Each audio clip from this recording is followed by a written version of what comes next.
now in 5. Okay, I can hear a little bit of something, but all right. 4. Here's Mark.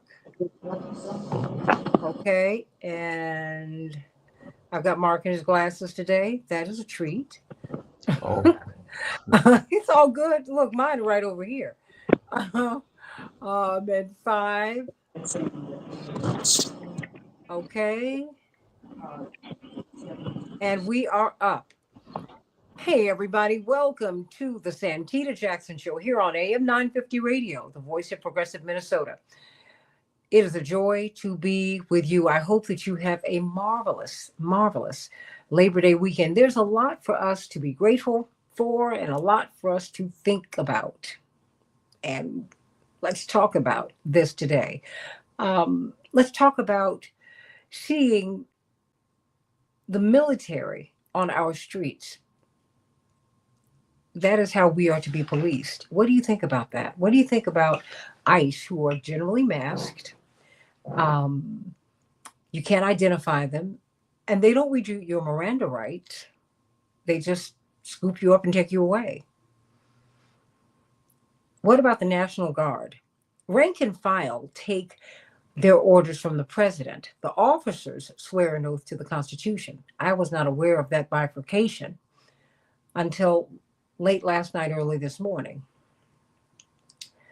And then the FBI, they certainly, they're not police. And then federalizing the police. It's something that's got us asking a lot of questions, and I think we should. We need to figure out what that's going to look like. And many people say, well, it could not happen here. Well, it is happening here. It's never happened before. Not quite. And, a woman asked Benjamin Franklin at the conclusion of the Constitutional Convention, according to legend and indeed some historical accounts. As he walked out to the crowd, she said, "What kind of government have you given us, sir?" He said, "A republic, if you can keep it." Think about that. Now, we've never been a democracy. Indeed, that was not the founding fathers' point. They did not trust the masses enough to let majority rule or to have everyone involved. But we are a republic. So we are not a constitutional monarchy. We're a constitutional republic. That's a big deal. But what does it mean for us to move into the territory that Dwight Eisenhower warned us against treading into? That is, he said, the impact of the military industrial complex, both material and spiritual, would not only be new to the American experience, but could damage us irreparably. Think about that, everybody. What does that mean? What does that mean? So let's talk about this as we're watching many people who are saying that these troops could be deployed in Chicago in about a week's time. How would that work in Chicago? Chicago is not Washington, D.C. You're dealing with different kinds of people. But what they're not really showing in corporate media, something that I'm seeing on TikTok and what I'm seeing on YouTube and Facebook, et cetera, et cetera, et cetera. Americans are getting angry about this. They are shouting ICE, and in particular ICE, but ICE and National Guard and all of these other militaristic police officers, they're shouting them down and telling them to get out of their neighborhood, get off of our streets. Where is all of this going? Of course, we've got attorney Mark Fancher, brilliant civil libertarian, author, and cultural and political analyst and critic. And we've got Dwight McKee. I'm so glad that Dwight is with us today, Mark. We're always so glad that the Lord is restoring Dwight McKee's health. And it's, I'll start with you, Dwight, because Dwight, you have lived with COINTELPRO. You understood what that was about in real time. You were raised in Chicago. So talk to me. What do you make of this? Because in fact, I was reading in Common Dreams, Mark and Dwight, this is the headline: New Trump order among, quote, the scariest things I've seen in U.S. politics. This is from, close quote, a civil rights attorney. An executive order signed on Monday by President Trump may permit, quote, random fascist vigilantes to help him crack down on protests across the country, which was reported in the Washington Post last week. That's from a Pentagon memo. But it's like he underscored it with an executive order. The new order, the story continues, which comes amid wider concern about Trump's militarized takeover of Washington, D.C., directs Defense Secretary Pete Hegseth to ensure that each state's National Guard is equipped, quote, to assist federal, state, and local law enforcement in quelling civil disturbances and ensuring the public's safety. To that end, it orders the secretary to, quote, create a standing National Guard quick reaction force, quote, that can be deployed whenever the circumstances necessitate, not just in the nation's capital, but in other cities where public safety and order has been lost, close quote. Dwight, what do you think? Sorry, broke up just a little bit. So what It's do you make of this? well, it's not a new play. It's the first thing that Hitler tried to do is to turn his political party into the red shirts and turn them to a military operation, which is why he became so much infatuated and in control of the Nazis, who primarily was a political party that he turned into a military operation. Trump is trying to play that card playing from that deck. And in his pursuit to become the dictator for life, he knows he may need a military backup. And so he's setting the precedent for that now by contriving the need, making up statistics, lying about how dire this is, in order to justify setting up this, as I always talk to you all about, a parallel government. Anyway,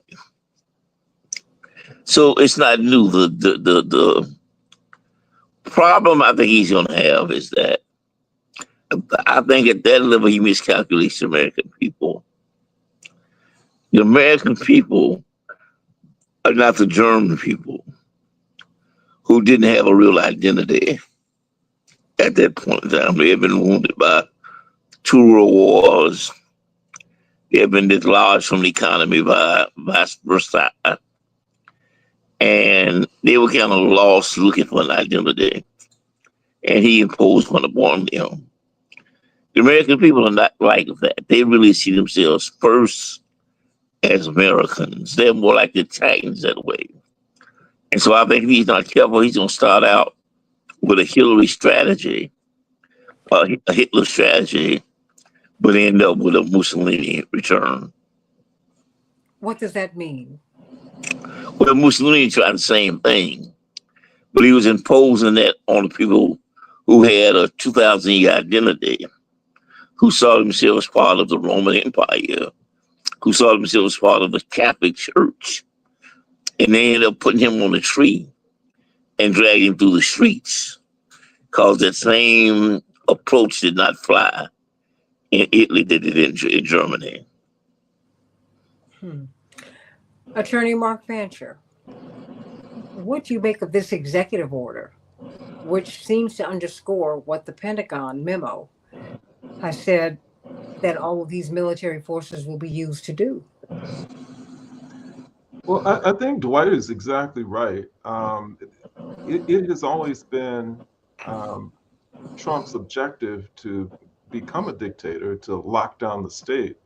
What I think is interesting, though, with these most recent developments is that I think during his first term, he was not as concerned about militarizing the country because he already had his army, and that was the MAGA base.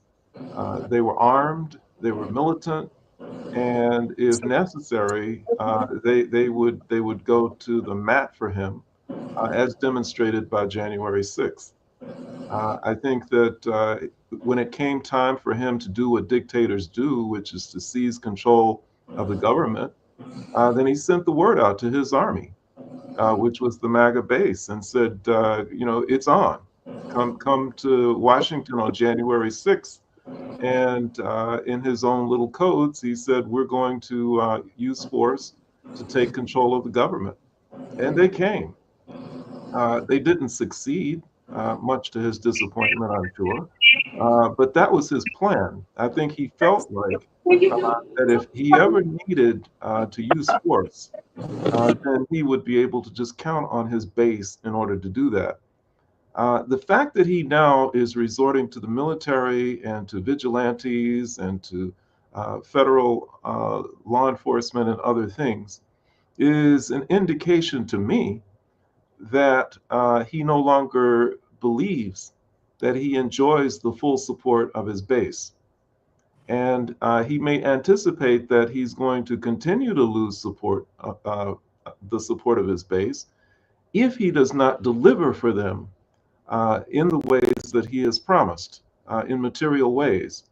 And I think he realizes that he won't be able to deliver in terms of the economy, in terms of employment, in terms of their standard of living, and all of the things that they thought that he was going to provide. And having seen their militancy, having seen their determination and their commitment on January 6th, one of his worst nightmares is that instead of the Capitol, that they will come to the White House, trying to take him out on a rod and to run him out of town, tarred and feathered. So in order to prevent that, he wants to use the National Guard, other branches of the military, if it comes to that, and any other troops that he has in order to protect him from his base if necessary. And so it's quite a turn of events.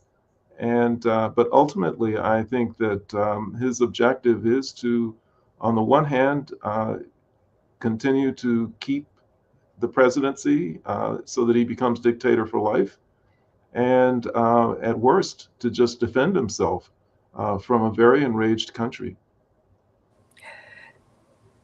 How do you think this will play in Chicago, Dwight McKee?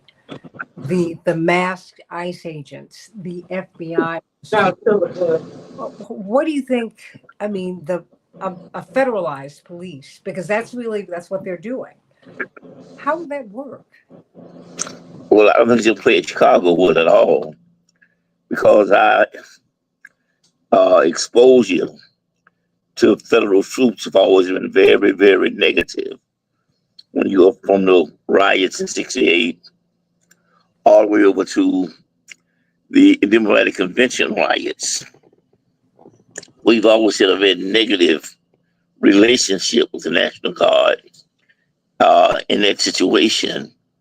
Secondly, Chicago is still a Democratic city, and so they don't have the same commitment to Trump as he was in Wyoming or Nebraska somewhere. They're fairly contrary to his beliefs and his personality. And then thirdly, I think that he's become so transparent that they can see him setting up for a fall. It's not as if he's hiding, throwing a rock and hiding his hand. He is very transparent. And there are no deliverables, I think, that can augment the negatives. Because when they look at what ICE is doing to the immigrants, and they look at what they're doing to the government in terms of decapitating the government, these people now think that they're not going to be that far behind in terms of being led to the shears. And so you see more and more resistance, even on the Republican side. Well, what do you say to Solomon? He says there's no leadership on the left. And when Trump cleans up the cities and moves out the illegals, the Democrats will lose the black vote. Anyone want to take a crack at that?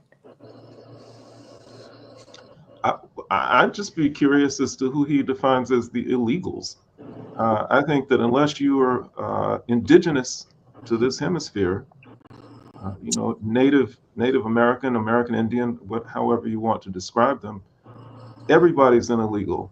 All of these white people that came over from Europe, illegal. They have no right to be here. Those of us who are Africans, we were brought here against our will, but at the same time, there was never any specific authority granted to us by the indigenous peoples to remain here. So that's a fundamental question that we need to ask. And I think beyond that is a moral question about how we choose to treat fellow human beings. See, I'm not with this whole idea about excluding people. I take a position that nobody else that I know of takes, which is to eliminate all borders, all of them. We don't have borders within the United States. You can move freely from Illinois to Ohio to Kentucky to Michigan. You can go anywhere you want to go. And as many people as want can move to a state. And if the state has a lot of people living in it, then they just figure out how to deal with it and how to accommodate it. And people who've lost populations that want populations try and figure out how to attract them. I think it should be that way all over the world, because God did not give any piece of territory to any particular group of people at any particular time. The planet belongs to all of God's children. And I think that if you eliminate all borders, you eliminate lots of these tensions and problems that exist because people are so jealously trying to protect and guard pieces of real estate that none of them really have a right to own. And as far as the political considerations as between Democrats and Republicans, then I have no concerns about that. And I see the note. He says, I'm speaking of Hispanic illegals, and I do know that, and which I think is particularly reprehensible because, while you're pointing at those people who are defined as Hispanics, many of them are indigenous to this hemisphere. They have more of a right to be here than anybody else because they were here first. And people who are settlers, European settlers who came here and created borders, stole all of California, much of the southwestern United States and Texas from Mexico, and then told people that they can't come to land that was theirs, that's fundamentally immoral.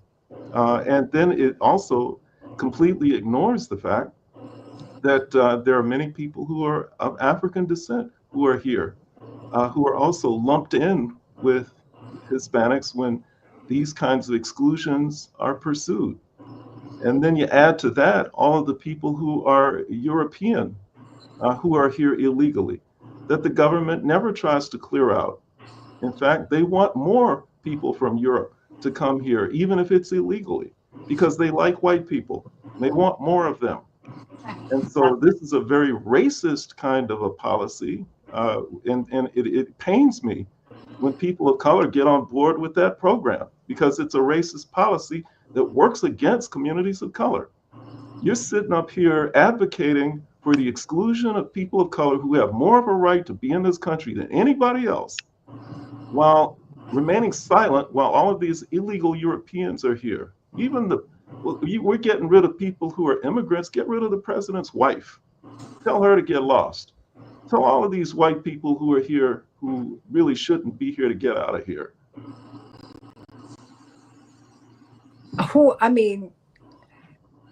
But no one says that. Attorney Fancher, 38,000 Ukrainians were settled in Chicago. Yeah. At the beginning of the conflict, while we were moving into lockdown. No one says anything about that.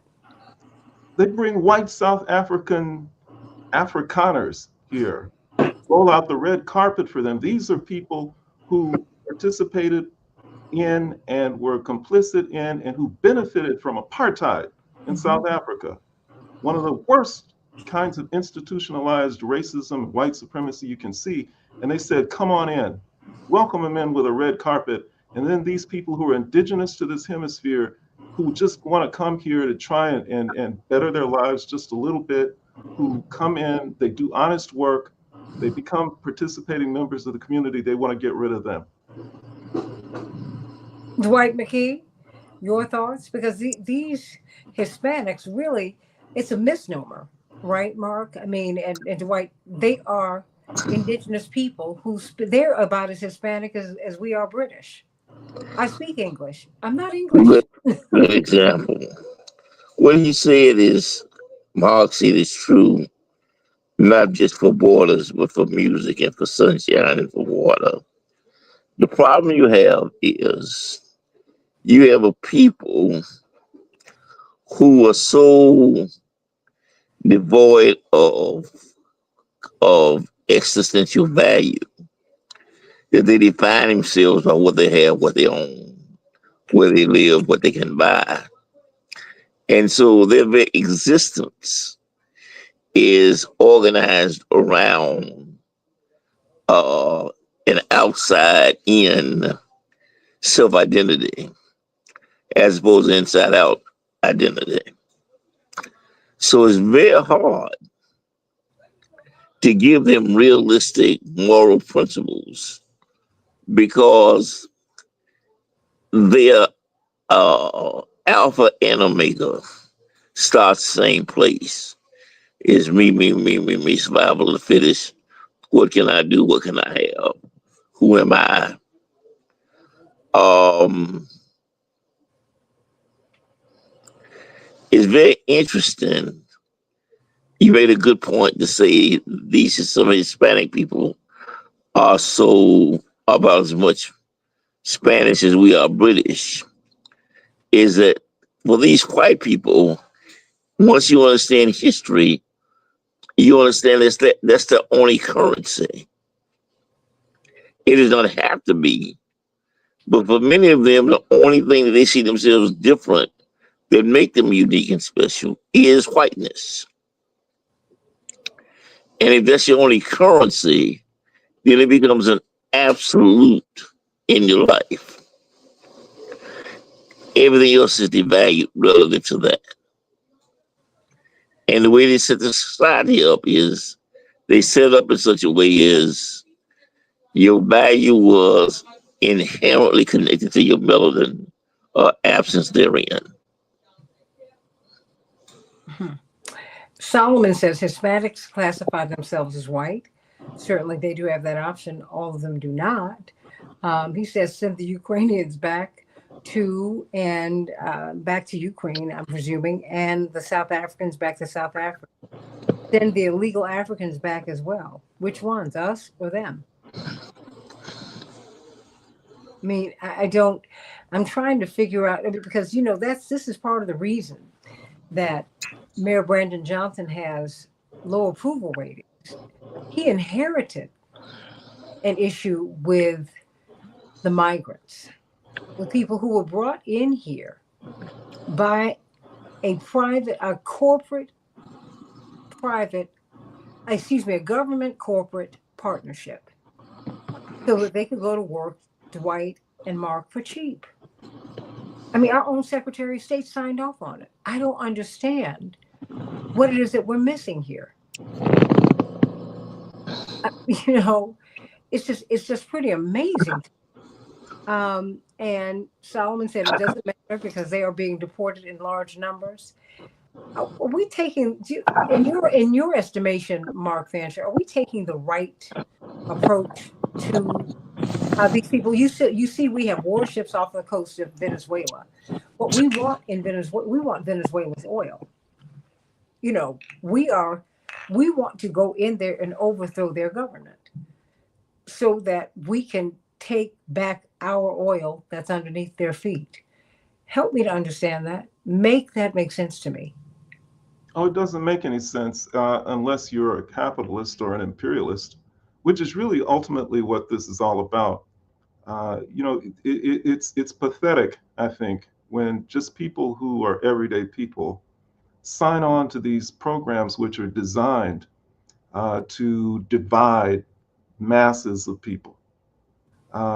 the people who are being excluded because they come from the Southern Hemisphere, those people who are here and who are oppressed and excluded because of their skin color, their race, their ethnicity, those people who are living in places like Venezuela, just everyday people, people who live in Africa, people who live throughout the global South, all of these people are targeted by the same forces whose primary agenda is to lock down the planet.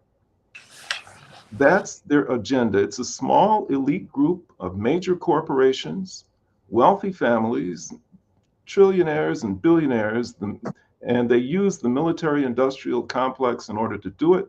They use the network of intelligence agencies and police forces to do it. And that's when they want to use force in order to take other people's territory and to take other people's resources. That's what they do. But one of their most potent weapons is to create confusion and division among the people who stand to gain the least from their efforts to control the planet. The people who are being disempowered because their resources are being taken, because they're being driven because of circumstances from their homelands into other countries in order to try and find a better way. All of these suffering masses of people, all of these people who are excluded and oppressed because of where they come from, because of the languages that they speak, because of the color of their skin, all of these people are people who should join together. And if they join together, would be able to overcome all of these oppressive forces that operate in an imperial way. And the most effective way to prevent that from happening is to create opposition and division among the masses of people. And they have done that very well with our brother Solomon here and people like him, who somehow have persuaded themselves that they're somehow in that same little group of elite billionaires and trillionaires and multinational corporations and imperialists. And what they don't realize is that if push comes to shove, while he stands there cheering them on, getting rid of all of these so-called illegals, pushing all of these people out and all of that, that when all of these alleged illegals are gone, he and others like him think that now they're going to, with a big smiling face, walk into the halls of power and be welcomed and embraced by these people. They'll be shot down at the gates. And you need to wake up and understand that. They have no place and no room for any just ordinary people. There are no real Americans unless you're white and unless you got lots and lots of money. If you're a white worker, if you're poor white, they got no time and no room for you. They're going to shoot you down too. So they're going to round you up just like they're rounding up Latinos now. They will take you out and they will put you in prisons and garrisons. They will take care of you because you're in the way of their schemes and their efforts to try and lock down the planet so that they can enrich themselves. And until people wake up and understand this game that's being played, until people start turning to each other rather than against each other, they will continue to win. They will continue to win. So whenever they come around here saying that I should hate the illegals, I should hate these people who are coming across the border because they're taking my stuff and coming in to take something they don't deserve, I know that because they lie all of the time, they're lying to me now. And if they tell me that I should turn on them, then I'm going to turn to them. I'm going to know that they don't want me to unite with them. That's the only reasonable message that an intelligent person would take from a lie that's being told by an imperialist or by a capitalist. Kwame Ture used to say that capitalism lies all of the time. And when it tells the truth, it's because it slipped up and told a double lie. Dwight McKee? Well, Santita, the paradox of capitalism is that you create value by exclusion. Huh. You create value by exclusion, particularly when your self-esteem is rooted in you're special because other people are not. You have because other people don't. And when you have operating the spiritual deficit and define yourself by your access and the lack thereof for other people, then it creates a system that all your values run contrary to humanity. They're just, the survival of the fittest. You're the fittest. Therefore, you're the one that survives. And therefore, God blesses you because God blesses those who survive. It's very, very strange when you really understand how this system operates. So they want you to pay $20,000 for a Louis Vuitton. They take them out of circulation, Yeah. and they only leave 4 or 5 for you to fight over. If they want you to pay market value for a Louis Vuitton, they put more out in more circulation, and it's cheaper, but it's not exclusive. You're included, but it's not have the same spirit of exclusion. I'm about to bring up Linda Bernard from Detroit. And Linda, are you there? Yes, I am. How are you? Doing great. What do you make of these, now we're seeing, and we saw this in the Pentagon memo last week, but now it is becoming very clear that the National Guard, who the rank and file are answerable to the president, they take their commands from the president, and the officers swear an oath to the Constitution, which is interesting. What do you make of this, these proposals to put these troops, ICE, who are masked and who can't be identified, the FBI, they're not trained to be on these streets, federalizing the police, of course, having just what do you make of having them on the streets? Just on an ordinary day, really, communities that live under the boot tend not to have the best relationships with the police. The trust is not there. Well, What do you make of this? Well, you're right. Various communities do not have trust in the police. We don't have that problem in Detroit, and I think that Mark would agree with me. They have a lot of confidence and faith in our chief here in Detroit, Edison. But in terms of the overall issue, my position is a little different. I really do believe in legal immigration. I don't as I've said before, Mark. You can't walk into my house without my permission. You can't walk into my country without my permission. That's just common sense to me. Furthermore, they try to make this about other ethnicities, and frankly, those ethnicities have nothing in common with Black people, as we both know. And you find that out because I've done some work with contractors and so forth in Miami, and I'll say, "Hi, Joe, how you doing?" Yada yada, and then somebody else will come up and they'll say, "Hi, Jose," and I said, "I thought your name was Joe." He said, I'm Jose for contracting purposes. I'm Joe for all my social purposes. They are pimping the system that our ancestors died for, got hung for, got castrated for. So I don't have that affinity, because I just like the chairperson of the Los Angeles City Council, who had to step down, she and her Spanish girlfriend, because they were calling Black kids little niggas and little jigaboos and stuff like that. I don't have that affinity because they have not demonstrated that affinity. But beyond that, I believe in legal immigration. When you come here, you should come legally after you've been vetted, etc.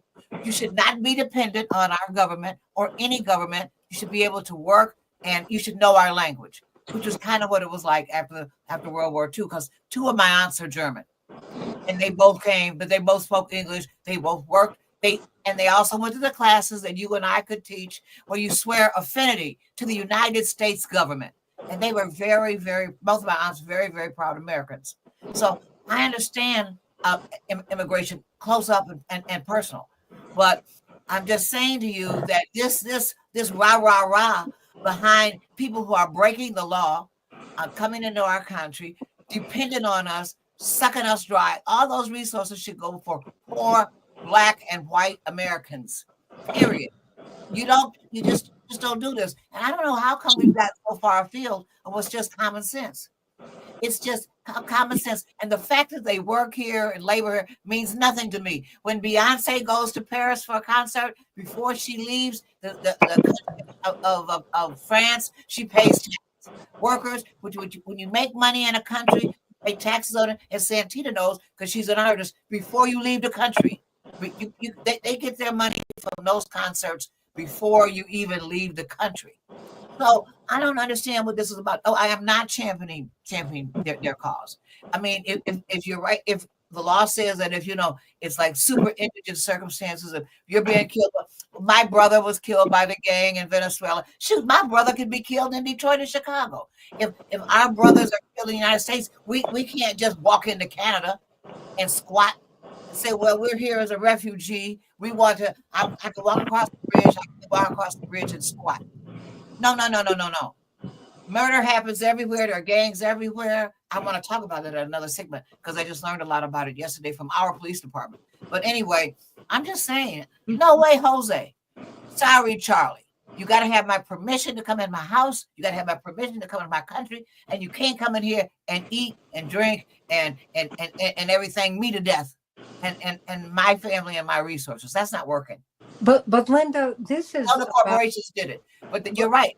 But even then, the people that the corporations brought in, they didn't bring them in as citizens. They brought them in as workers, just like they brought Beyonce in for a concert. Yeah, but Linda, this is really not even about them.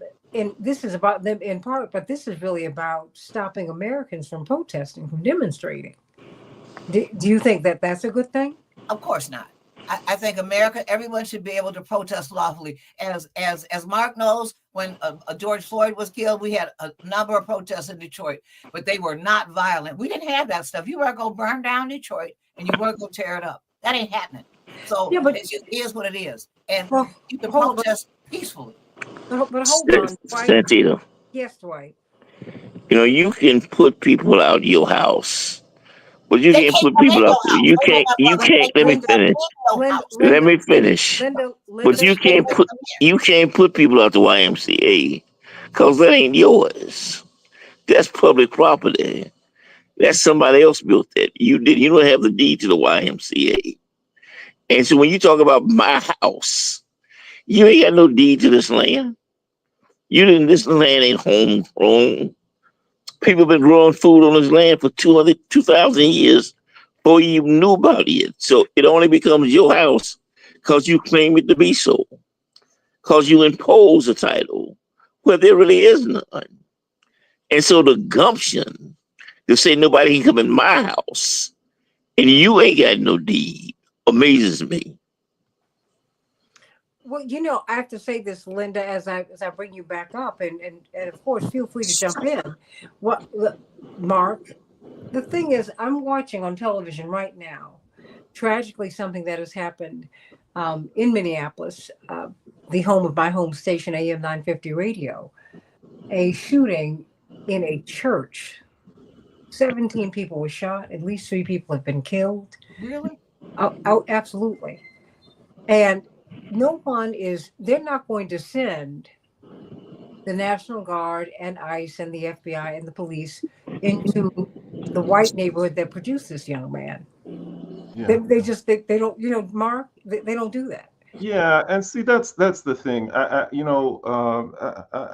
love Linda Bernard. I love you, my sister.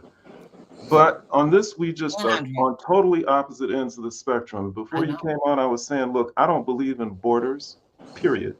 And I like Dwight, I don't believe that this is quote unquote our country. The white people who came here and took it, killed off the population that it really did belong to, if anybody can claim title to it. Then they enslaved a bunch of people and forced them to work here. And then the very forces that were responsible for all of this, those of us who've been victims of it, those of us who are descended from those who were enslaved here, people who were driven off of this territory into the Southern Hemisphere, for them to come forward and to say, yeah, we want to join in with that program, it's just, I can't fathom signing on to that. We are all God's children. God gave the whole planet to all of us. We can't try and be exclusive about it, its resources, or any of the opportunities that it presents. If we don't like each other, if groups of us don't have a natural affinity, then we just got to get over it. We got to figure out how to live together, or perish. And That's why we have because laws. That's why because we have there laws. are small groups of there are forces within this world that want to build empire and will use violence and force in order to do that, does not mean that we sign on to that program. Because I'll tell you this, if we sign on to that kind of a program where they use force to exclude certain groups of people that we don't like, don't think that it's an accident that Trump is militarizing the country, because we're next. Today it's Latino immigrants. Tomorrow it's those troublemaking black people, who they're going to come and start rounding up and send them anywhere. So, I think that we really have to wake up, and understand who our real enemies are. Our enemies are not these poor, ragged people that are just scratching and clawing across the border, trying to make a living, trying to eke out an existence, coming back into territory that they were driven from, generations ago, trying to come in here and just do something. Those are not our enemies. Our enemies are these big multinational corporations, the military industrial complex, the imperialists and the capitalists that exploit all of us who are oppressed, what Frantz Fanon called the wretched of the earth. All of us need to come together, notwithstanding our differences in culture and language, and realize who our true enemy is. Now, well, Solomon says you're being too radical, Mark. You need to start living with black people more. Well, he's a troll, and so I don't speak to him. When I respond to him, I'm speaking past him, because I know that people like him are just on this show to just create controversy. But I've got a message. He knows that.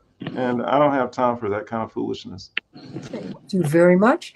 And see, because at the end of the day, this is something Mark Fancher, Dwight McKee, Linda Bernard, Attorney Linda Bernard, Attorney Mark Fancher, Dwight McKee, everyone, this will not end well.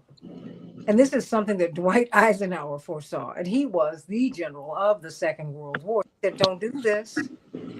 And he refused to salute as president of the United States, because he said this is a civilian society. It's civilian. Civilians run this, not the military. And I mean, Dwight, you lived through this with, you knew Fred Hampton. And we've seen some police, and mind you, Linda, I know, as a police commissioner, we've known some great police officers too. But we've also seen the system take a lot of good people out, right? And so where do you see this going? Do you think that, just given the pushback that you're beginning to see from Chicago, do you think that they might decide, maybe we won't do this in Chicago? Do you think it's full steam ahead? Your question for me? Yeah. I think that the first or second major accident is going to resolve that. The first time, my God, purposely accident to shoot somebody, for whatever reason, whether he's robbing a store or whether he's running from the police, I think it's going to be a constitutional crisis, and they're going to demand that they leave. And them guards themselves are not going to feel safe, because a lot of those guards are just country white boys who needed somebody to do for the summer. Thought it would be big time if they had a gun in their uniform. But they really don't want to be doing that. They want to spend their summer parading up and down State Street, trying to protect Negroes from Negroes, or white people from Negroes. And I think many of them are going to feel imposed upon. So I think it's going to be self-resolving. I do. It'll be another one of Trump's failed experiments. In fact, I think it's going to work to the benefit of the Democrats because they begin to be able to tote all of the positive things that's happening with crime and injustice right now. Just like I think they may have a net positive when they start gerrymandering these districts. Sometimes you have to be careful what you ask for because you get exactly that. Well, I mean, Linda, what do you think should happen? I mean, because crime has been going down. We see but I'm just saying, increasing the police presence does not drop crime. Increasing programs that keep our children engaged and keep people engaged, increasing employment, that decreases crime. Giving some people something meaningful to do, work, go to school, that decreases crime. We have been seeing crime decrease in Chicago. You see that with Trump's changes for Medicare.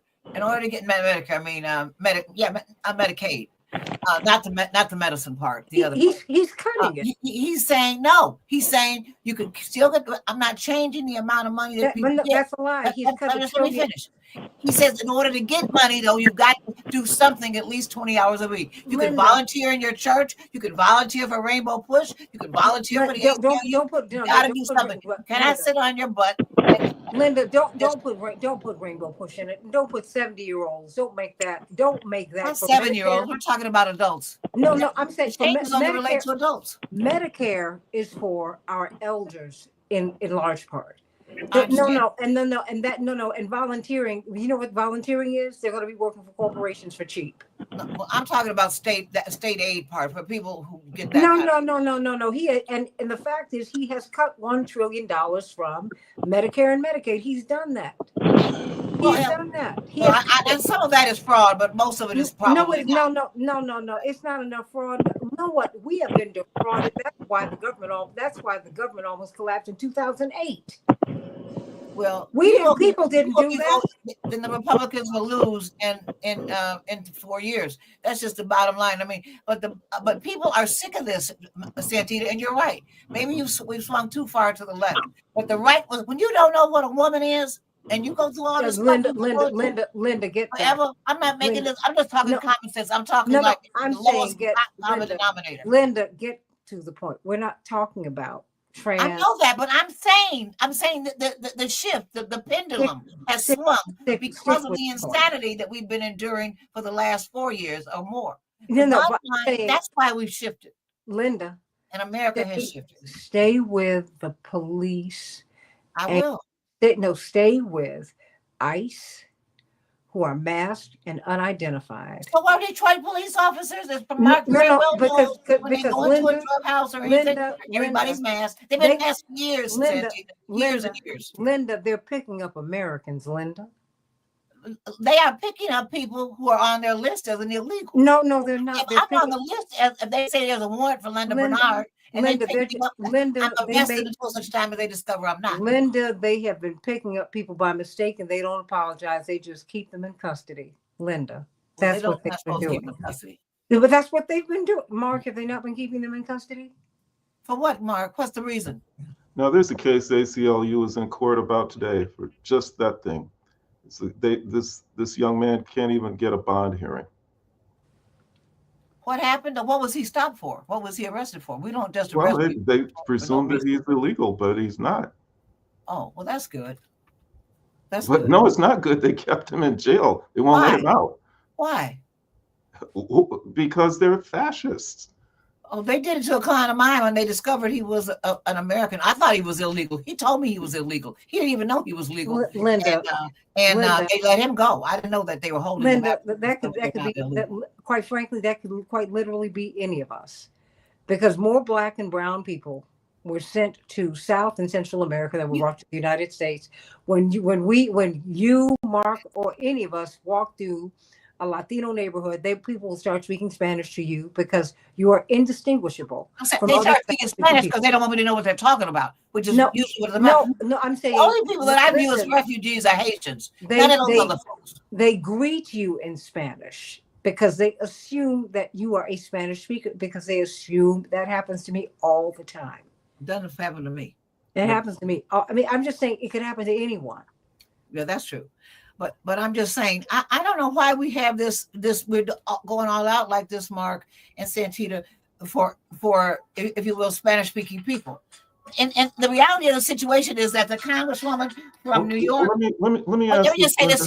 Just one Okay. point, Mark. The lady from New York who used to be a beauty queen, she's now a congresswoman from Miami. She said on TV, I'm looking at her with myself. She says, we're the only minority that matters. There are 34 million of us in this country. We're the minority that matters in America. Black folks, you only got 13 million. I mean, so it's 3-1, essentially. So I'm not, hey, I heard you loud and clear, my sister. You ain't got to write me no letters. To you, Black folks don't matter, although we're the reasons that you even have any rights here. Got that part.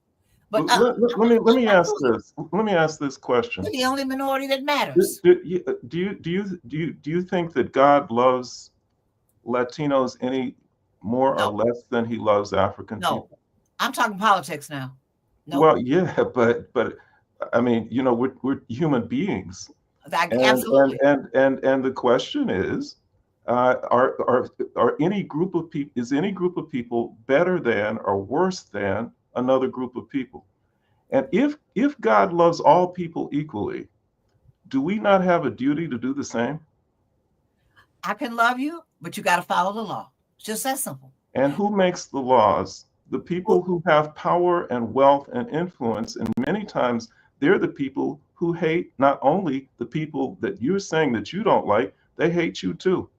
Oh, I don't doubt that. You think that because right now they're focused on Latinos, that they're somehow going to love people of African descent? Once they take care of Latinos, they're coming. I think they like Black folks better because we speak the same language, we have the same culture, we eat the same food. They liked us so much that they enslaved us. Oh, they loved us. Ago. They loved us so much that they kept us in Jim Crow for decades. They love us so much that even to this day, the police go out and brutalize us and kill us and jail us at disproportionate rates. They miseducate our children. That's how much they love us. If you're in a white community, let's wake up and understand that they do not love Black people in this country. This is a racist country. It's a white supremacist country. And to sign on to their program and to think that because right now they're focused on Latinos, that somehow they love Black people is foolish. I don't say that we've been getting along with them for, as you said, for 400 years. We have a lot more in common with them than other people. If what we've had with them is getting along, I can't imagine what it would be like to be their enemies. I mean, they have engaged in an extended process of enslavement, oppression, exclusion, discrimination, mass incarceration. What have they done to our ancestors? They killed our leaders. We could go on and on about what they've done to Black people in this country. And then we could go on and on about the good things that they've done for Black people. Like what? Like supporting the ACLU, like supporting legal services. They do. White people do that. It's a lot of things. It's not about white and Black. What it's about is people with power in this country. The people who are the major multinational corporations, the capitalists, those people don't even like poor white people. That's what we have to understand. This is that they pit people against each other who they're oppressing and they're discriminating against. They want people to have the kinds of attitudes that you're expressing right now. They want us to turn on each other so that we can't unite and go after the people who have the real power and who are causing problems for all of our communities. Let me say this, because I am actually going to have to move to the next hour. But I'm so glad we've had this conversation today, and I'll tell you why. A lot of Black people feel and believe as Attorney Linda Bernard does. But a lot of Black people feel and believe as Attorney Mark Fancher does. And that's important. It's important for us to have these conversations and to have them respectfully. And that's all I can tell you. I happen to believe that there was it's a fact, there was a place called Pangea. Before we broke off into all these continents, We were one land mass, which goes to your point, Mark Fancher. These borders are artificial, and we look differently because we adjust to the climate. If you are under the hot sun, you need kinky hair as a shield so that your brain does not get fried. If you are in a cold climate, you need straight hair that sticks to your head so you can stay warm. All of these boundaries are artificial. Be very clear that these so-called Latinos are really indigenous people who speak the languages of their conqueror. I'm not British. I just speak the language because I'm over here. That's what we do. But let us be mindful of what is happening here. It's a little bit bigger, I think, than many of us see. I just hope it does not come upon your doorstep before you get it. I am Santita Jackson. This is AM 950 Radio, Voice of Progressive Minnesota. Want y'all to go on and have a great holiday weekend. Next hour, let's talk about what happened at the DNC, and pray for the people of Minneapolis, everybody. A lot of broken hearts today. Dead children. People this man walked into the mass and started shooting people. Walked into the what? A mass, a religious service, and started shooting people and killed 3 children at least. Oh my God. We are in a moral crisis. So I while agree. we're doing all of this back and forth, know that what we're doing is evil, it is wicked, and the Lord cannot bless us because of our thinking. What did Einstein say, to paraphrase him, after he really ultimately created the atom bomb? He said, the sad thing about today is that everything has changed but man's thinking. And later in his life, he said, if I knew then what I knew now, I never would have handed us the keys to our destruction. Think about that, everybody. Loving your neighbor as yourself is not a suggestion, it's a commandment. We're going to have to learn to love each other and figure out how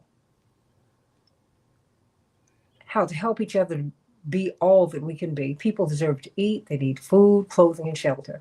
They need an opportunity to be able to actualize themselves. Just remember that. Remember that. I love you, everybody. Next hour, the Santita Jackson Show coming up right now. Adios. Bye-bye.